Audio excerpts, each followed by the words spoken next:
The sheriff locked himself in the deepest cell and threw away the key. When his colleague came in, he found him staring blankly out the window. He begged the sheriff not to do anything foolish, but the sheriff still said those words he shouldn't have spoken. I want to go out.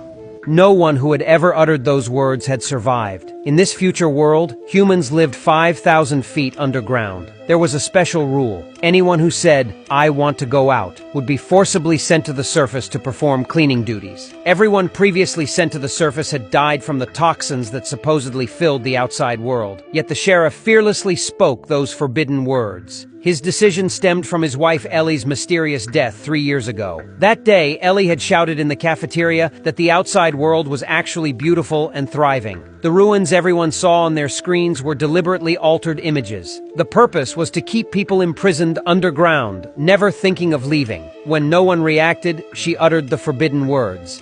I want to go out!